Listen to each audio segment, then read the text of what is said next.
Hey, it's Lee. Welcome to Business Problem Solved. Today, I have the amazing pleasure of chatting with Susie Palmer-Trew. How are you, Susie? I'm all right, Lee. I'm good, lad. Yeah, good. Hey, it's not often people say, "I'm all right, Lee. Good lad." Good. Do you finish many sentences with the word lad? I probably finish most with love, to be fair. Oh, do you? Yeah. I was trying to You? be professional, you know. Well, thank you. Thank you. It's all right, love. Yeah, I feel honoured.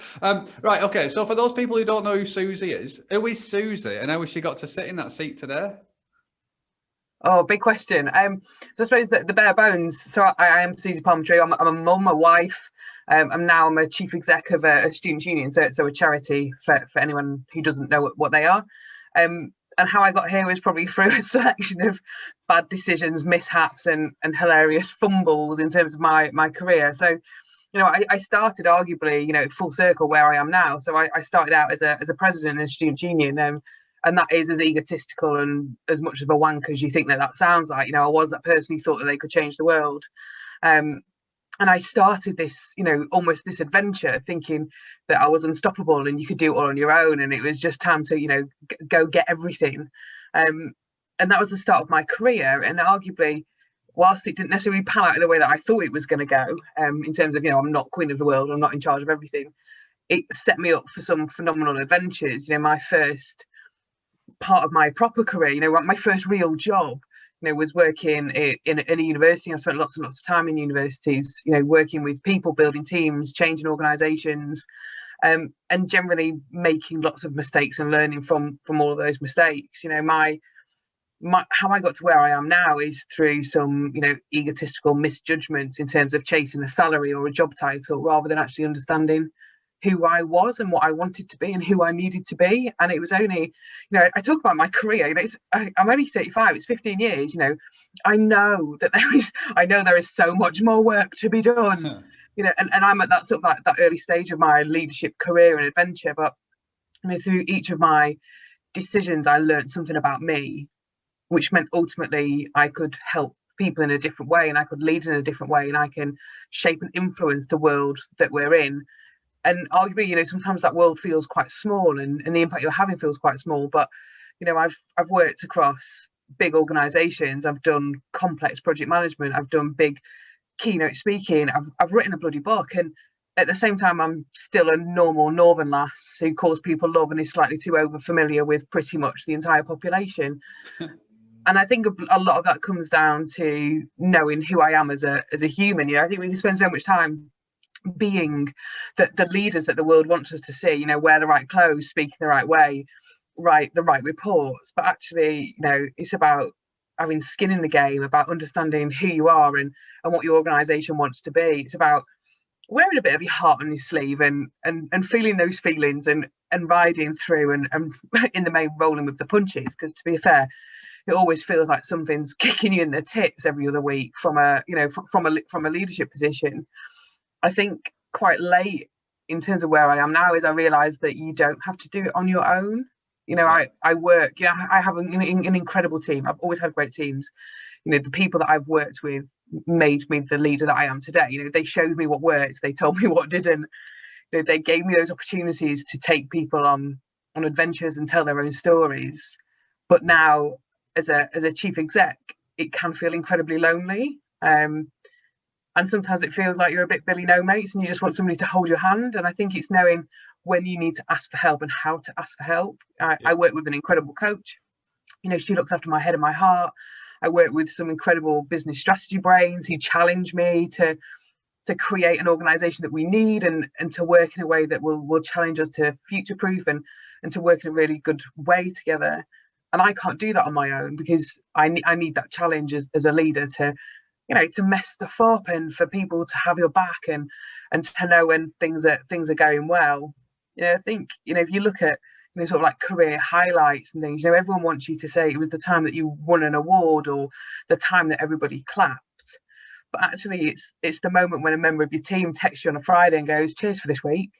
Yeah. And you know that you've made a connection with the real people, because actually, leaders, managers, we're all just normal people trying to make the right decisions by the world that we're in and the people that surround us, and actually you don't always get it right. I reckon 50-50 is a pretty good split for most people. Yeah. And I think that's a big part of that full circle, in terms of, you know, you start somewhere and you know what you want to be, and then you realize that you've become that person that you set out to be. And that's both a minute to be incredibly proud, but also quite reflective in terms of what comes next. We could, sorry to interrupt with this, Susie. We could stop the interview now, right, and go, and I could put that out, because what you've said just in your introduction, in the first few minutes of conversation, is arguably loaded with so much value that people, I encourage to listen again to the words that you've used throughout the whole of that. Are you okay if I just pick into little bits of it, just some of the things and the reason why the reason why I interrupted you is purely because my memory wouldn't allow any more questions to go into my brain, and I didn't want to forget my first one. And I don't often shut up, so yeah, good work. So thank you. So my first question is: you started with mum and wife, and then chief exec. Why?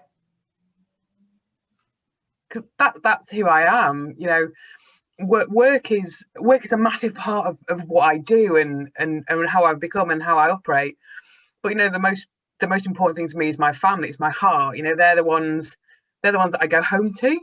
They're the ones that, you know, send you back out again after rubbish days, and they're the ones that bring you a beer halfway through a meeting. You need that unit, and whether it's a family or whether it's your mates, I don't think it matters. But work will never be first for me. Yeah, amazing. My family always will.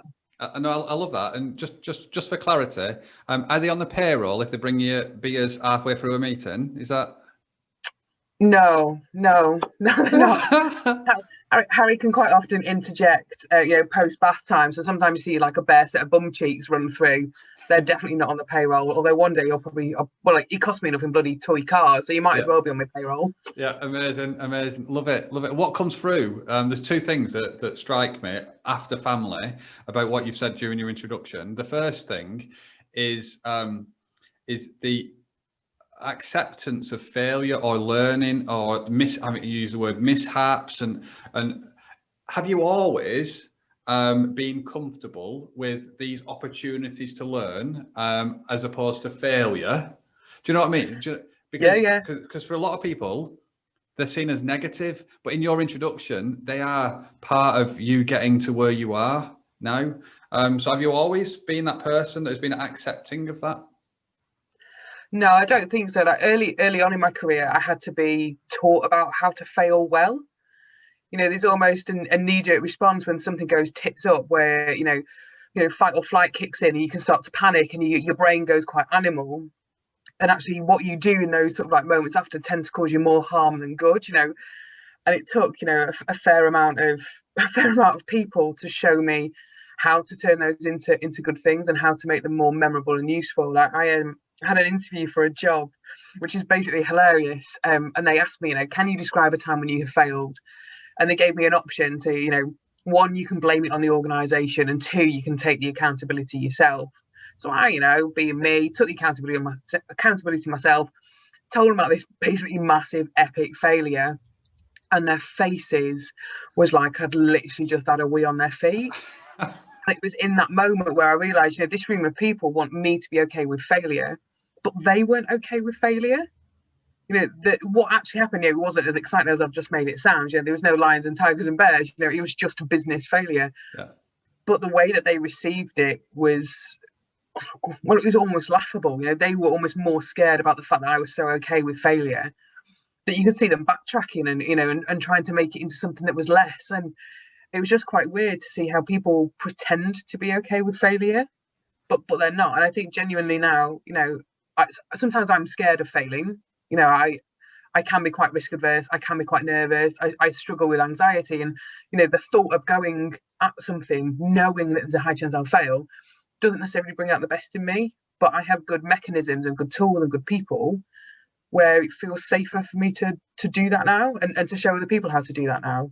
If somebody in my team drops a bollock, I'll be the first person to help them out. I'm never going to be the first person to bury them. And I just think that takes time and patience to get there. How have you created that environment where it's accepting of failure? Or if somebody's listening to this, I guess it's a two-part question, and I'll ask them both together so that you have to remember both parts and not me. Okay. So how have you created an environment that is accepting of failure? And how have you as an individual become accepting of failure through your journey? Because there might be people listening to this that where failure isn't allowed where they work, or they don't believe that they're allowed to learn from it. I think there's like, you know, when you go to a train station and there's those nice postcards that have like all the motivational quotes. There's one of them that's something like, you know, but what if we fail? And it's like, you know, ... but what if you fly?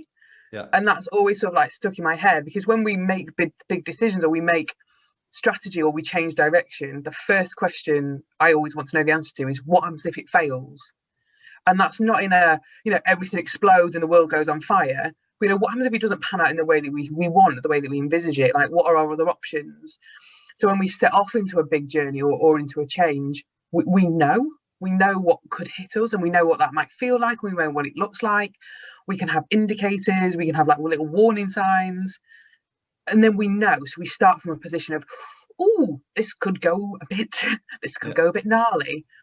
But then there's that option about, you know, what does good look like, and how brilliant does it feel, and what's the other opportunity? And we always shoot for that one, knowing in our back pocket that we know what it looks like if it goes up the Swanee. And I think for me, it's about always understanding that when I talk about failure, I don't talk about, you know, flippant mistakes that we do because of poor judgment, or because we're lazy, or we don't invest enough time. I talk about things like when they don't come out in the wash, when the best of intentions doesn't deliver in the way that you want. And that's very, very different. Like, I don't suffer fools. You know, if somebody balls us up because they are not careful, because they don't care about the people or the organization, like, that doesn't wash with me. But if things don't go our way, then there's always another chance, and there's always another day that you can fly, and that's the one that we shoot for. Yeah, no, completely. I resonate and love a lot of what you're saying as well. The second thing, when you were going through your introduction, is the importance of people. So you said about the importance of your team, the importance of that you've got support with business strategists and coaches that help you as well. Have people always been important? And you started actually with your family as first things first. Have people always been important to you, or is this something that you've learned? I've definitely learned it. I think in my early career, the outcome was always important, and I always focused on the end game. And it was always a bit sort of dog eat dog. It didn't matter what happened, just get to the end. And what happened during those sort of like early years is I sacrificed a lot of people, and I treated people unfairly, or didn't consider them in some of the stuff that I did. And therefore they weren't still with us at the end, or they weren't still, you know, pulling together at the end.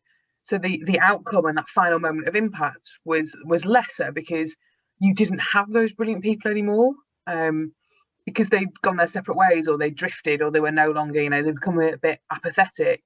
And then you realise that the outcome is pointless without the people. Yeah.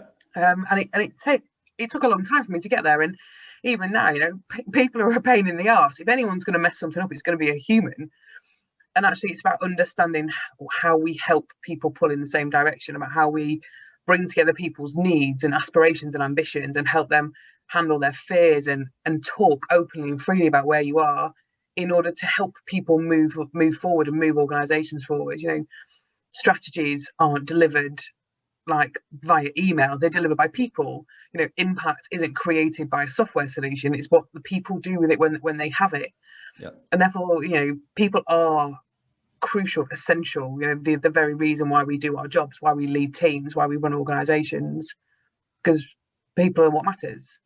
How do you do that though? Because so if I just talk about just culture change as an example, I've seen a load of organisations. They'll work with marketing specialists, and they'll go, "We've got our new values, and we're going to roll these things out, and it's going to be bold, be brave, be courageous, drive on all of these things." And then they pass them out into the organisation, and they expect everybody to live through those values. But they don't ever tell people how to do those things. So you've spoke about a lot about outcomes and things, but how have you created that place where you can lead in that way? What's your secret, Susie? I use a lot of Google. No, I think like values always make me laugh. So I've got a bit of a bugbear about organisational values. So we've just rewritten our strategy, and I put no values in there, and the team were a bit. But what about our values? And then some group, some brilliant people that I'm working with said, "Oh, you'll have values by the time we're finished with you." I was like, I don't need organisational values because I have my own. Yeah. So my values are love, courage, and growth, and that's how I do everything that I do. Yeah. So when I'm at work, you know, that's what I aspire to be. When I'm at home, that's what I want to achieve. And I think by knowing your own values and staying true to them, you enable other people to both find their own values or to find space in yours. And that's how you create, I suppose, a step change in culture. You know, this isn't about we're all confident and don't we all love to be here, because actually some days work is shit and we don't all love to be here and we all just want to go home and like, drink too much wine and pretend it didn't happen. But actually, if we can do so in a way where, especially from my perspective, where there is a growth opportunity, whether that is a hard one, a supported one, or a welcomed one, and we can do so in a way where we have conviction that we're doing it in the right way, that it feels right, that it's landed in the right way, that people are responding in the right way, and that you have that combination of your ability to love in terms of maybe what it is you're doing or what it is you're working through, and to be loved because you need that equal support. And I think by operating in that way, for me, I create space for people to shape their own bit of culture. You know, there is no such thing as a single organizational culture. Like, it just doesn't work in that way. But if we can create enough space for people to have their own little worlds and for people to reflect and respect everybody else's little world, then you create a culture that is both balanced and kind and accepting. And therefore, there's never an opportunity that you can't win if that's the world that you're in. Surely. Yeah, love it. Love it. And again, this is the second point where I'm tempted to press stop, but I'm not going to press stop. We're going to carry on with the conversation because, so your journey, you kind of said when you were going through it that you've closed the loop and it's kind of, you started in university and now you find your way back to university. Why? What is it about? Yeah. Why? What is it about university that's drawn you back in? So I've actually spent most of my career working in universities. I spent a lot of time at the Open University. Yeah. Probably my biggest sort of like period of my career to date. You know, universities, education, the creation and curation of knowledge, that continual challenge of possibility and opportunity. You know, there is so much space and joy within academia, whether that's from a young students, you know, venturing out for the first time to leave home and go and drink too much. I keep talking about booze. Sorry, I've because the sun's out. I am really thirsty now, by the way. To go and create their own space in their world, and they go off, and you know they leave families and they create and start their new life, versus people who change their career or revisit an opportunity that they'd missed previously, or want step changes in their career where they want new knowledge, or just extreme curiosity. That's always the thing for me. Knowledge is so powerful, but it's not a gift. You have to create it, test it, challenge it, and that's what higher education and the wider education sector does. And it's phenomenal to see that in action. And where I am now, in a student union perspective, everyone, it's not just about the booze. A big part of what we do is around creating those opportunities for students to grow, to see, to bridge their academic ambitions with their life. Yeah. And that's phenomenal. And from an elected officer point of view, we work with lots and lots of student officers. We create leaders every single year. We bring students in and we show them how to lead, and we encourage them to do so. And then they lead their own student population for a year or 2 years at a time. And to see that in action is phenomenal. It's hard and it's frustrating and it's annoying for all of the right reasons. But to see them when they fly is superb.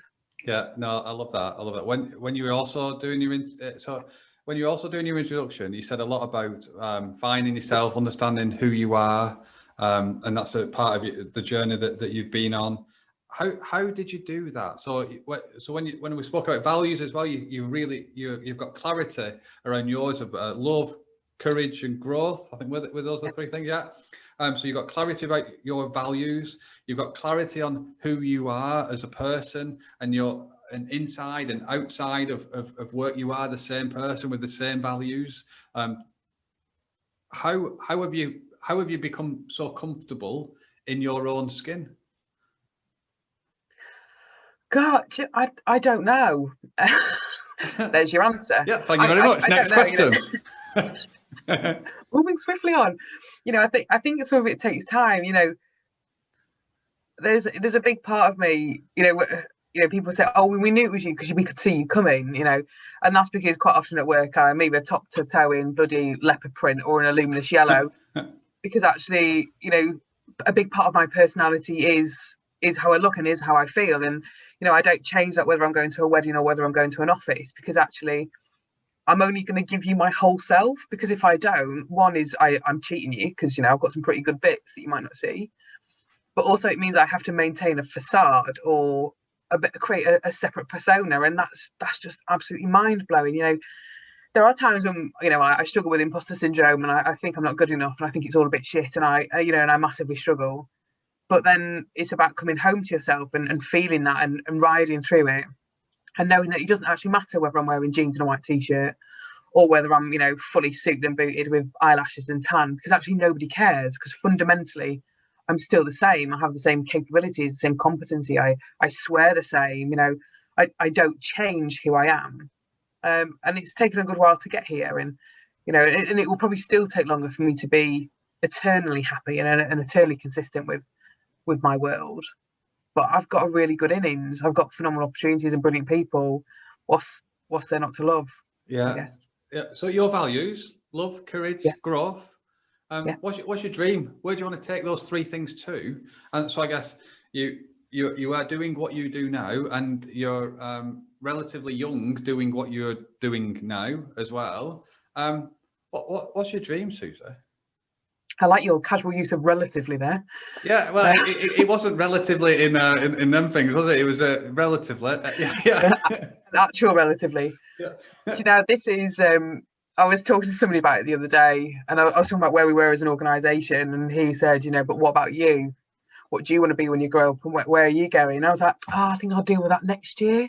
And that's sort of where I am a little bit, because, I genuinely don't know what's next. I think having seen what I've seen and made some of the decisions that I've done, I only want to work for people or places where I can see myself there, where I can see that they'll take all of me for all of the time, where it's not a case of, oh, we like this bit, but can you tone down this? So my dream is about always being my whole self, taking everything and going whole hog and finding a path that still makes me laugh and still gives me opportunities like this, and still gives me those moments where you can both laugh and cry and grow because of it. But in terms of my career, the union and the strategy is young. We've got a good few years to get that going, to create the organisation that we want, and let's see what happens in 2024. I'm probably not there yet. That's not me resigning. If anyone reads this, watches this, I haven't just resigned from my job in 2024. I'm just just pushing career aspirations out a little bit. Yeah, no, completely, and I think that's a really important point. I think what you just said there, because it's okay to not know as well. People don't have to have all of the answers to all of the questions right now, because a lot of your approach, what you've articulated, is done through learning. It's testing, learning, failing, getting up and going again and stuff. And I think a lot of people that I've spoken to have kind of got these aspirations that in this year they're going to do this and do that, but I think it was Steve Jobs that said you can only join the dots looking backwards. You can't join them looking forwards, because you never truly know the path that you're gonna lead. So I think that was a really good answer. Oh, were you going to say something then, Susie? Well, no, I was going to say I used to have career aspirations. So when I was a bit younger, I was really quite fickle. So when I was at the Open University, and I started there in 2014, I said by the time I was 34, I was going to be a director. Yeah. And I was very specific. That was a specific age and a specific role, because actually my mindset at that part of my career was pretty dogged. That's where I wanted to. That's what I was going to do, and ultimately I did.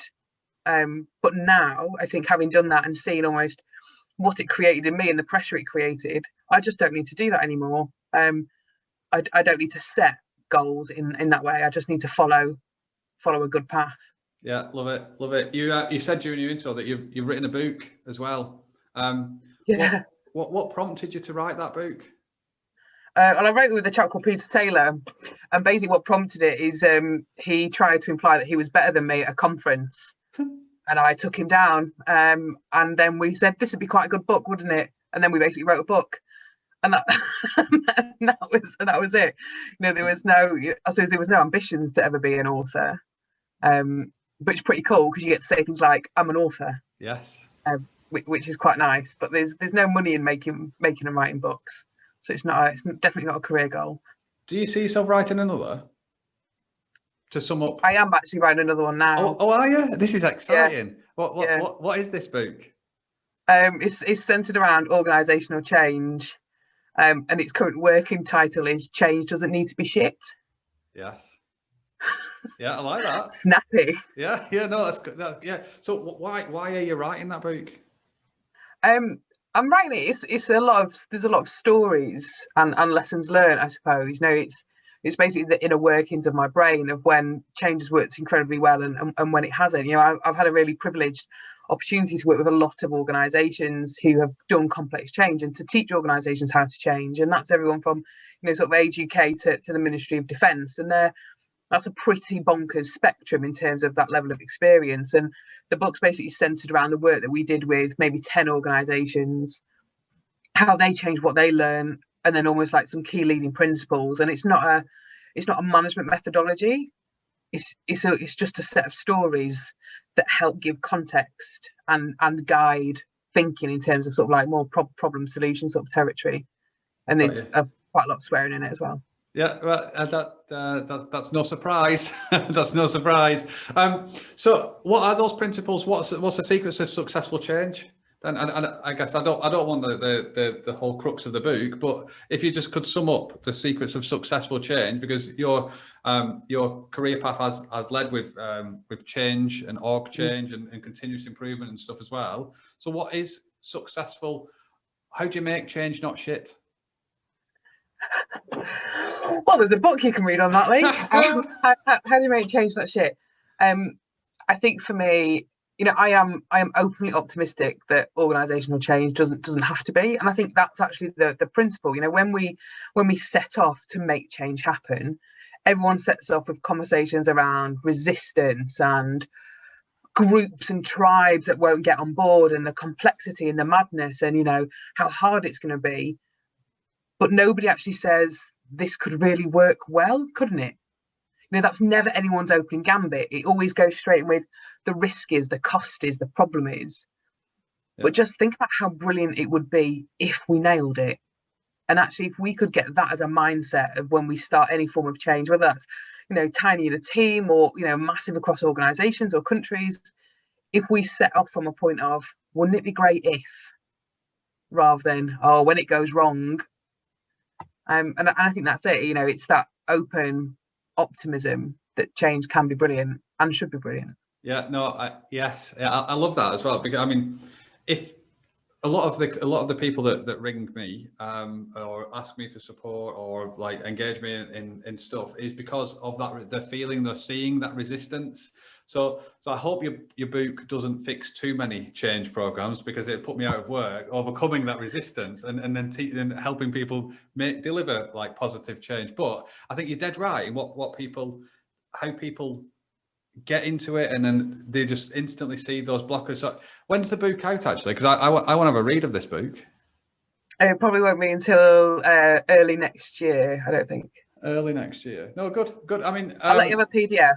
I'll send you a set of proofs. Amazing. Yeah, perfect. And this is being recorded, so I will hold you to that, Susie Palmer-Trew. We will do that. So what's next for you? So you're in an ambitious role at the minute. You've got loads of strategy and stuff. You're writing a book. But what is it, apart from the sun shining and going to get a glass of wine out in the garden? What's next for you? Well, so literally what's next is exactly that. So I'm definitely heading back up into the sunshine. But for me, it's around, from a work perspective, it's about helping my organisation get moving on its strategy. It's about setting all those things in flow, which means that we can be brilliant. You know, everything that I want my organisation to be, everything that union needs to be, is about being brilliant in terms of what we do, how we think, and how we deliver. You know, for me personally, it's going to be about my ability to step back and to stay in a leadership position and to support and guide and be, you know, the lighthouse over there rather than like one of the boat crew. Because actually, when what I'm asking us to do as an organisation is phenomenally big. You know, it's an absolute whopping hill and set of choppy seas that we're going to go through. And if I can't stay in 2024, which is our sort of strategic term, and show people how to get to me and how we can build as an organisation, we won't get there. But that would be hard for me, because if anyone, especially if any of my mates listen to this, they know I'm a massive meddler and I just can't keep my hands to myself and I can't keep my opinion and I can't shut up. So for me, it will be a big challenge around making sure I create some of that distance so that my team can be brilliant and I don't become overbearing and really, really annoying. And then I suppose from a personal perspective, book aside and stuff, I've got a couple of casual triathlons this summer, which I'm hoping to get out and do after last year. So I'll treat LinkedIn to a selection of pictures of me in a wetsuit, and we'll leave it there. A couple of casual triathlons. Wow, amazing. So what keeps you motivated? What keeps you going? Because what comes across is you're a really driven, focused, passionate individual that's clear about who they are and what they do. But what is it that keeps you motivated and keeps you going? I think it's about having a bit of fire in your belly, to be fair. You know, there has to be a reason, like there has to be a catalyst, whether that's in your personal life or at work. You know, there has to be a reason for you to get up and do. And you know, from a work perspective, it's knowing what it could look like if we fly. You know, it is about shooting for that horizon and looking for the joy. And I think that's the thing that makes me go. You know, I love problems that make my brain hurt. Like if I can finish a day in the office and, you know, head in hands weeping because what we've had to do is hard and complicated, but it's taken us somewhere better. Yeah. You know, they're my best days. You know, ask me to sort out, you know, my inbox or, you know, do some housekeeping. I'm instantly busy and I'm straight in the garden with a beer. And I think it's about knowing what your catalyst is and knowing how you create and sustain that fire, but also knowing that some days it's fine just to chill out a bit. You know, this isn't about, you know, the hustle, get up at 5, you know, run 10 kilometers, eat egg whites for your breakfast. You know, it's sleep when you need to, eat when you need to, look after yourself, chill out a bit, go again. Completely. One thing that's really come across in this conversation so far is the importance of understanding what it could look like if it all goes well, but also being comfortable and being familiar with what it could look like if it doesn't go as well as planned as well. How do you find that balance between those two things? Because when you've spoke about the lighthouse of getting people to you and kicking off transformations and your book is all about focusing on, well, not the shit stuff, it's about the positive and optimistic stuff, and kind of it doesn't all fail and it's all. How do you find that balance? And is that the same for everybody? No, it's definitely not the same for everybody. And it's not the same for me all the time. Like, you have to know what your tolerances are. Like, my tolerance for a member of my team failing is so much higher than my tolerance for myself failing. Yeah. And that's an expectation thing in terms of what I know, what I should be able to do, what I am capable of, and what I should know better.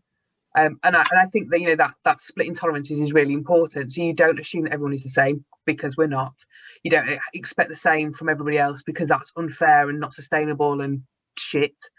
And I think it's about knowing where your red lines are, you know, and knowing when something breaches that tolerance in terms of either whether it's failure or performance or change, knowing what you do in those situations and how you respond, because it is around responding rather than reacting. You know, this isn't about going, it's all gone wrong. It's about making sure you know what your triggers are and how to balance that, and then executing what happens next in a way that matches either your values or your opinion or where you started from. So a big thing of it is consistency, but also time to get it wrong again. Yeah, no, completely. And you just mentioned then, and what about understanding what's next? And what's for your tea today?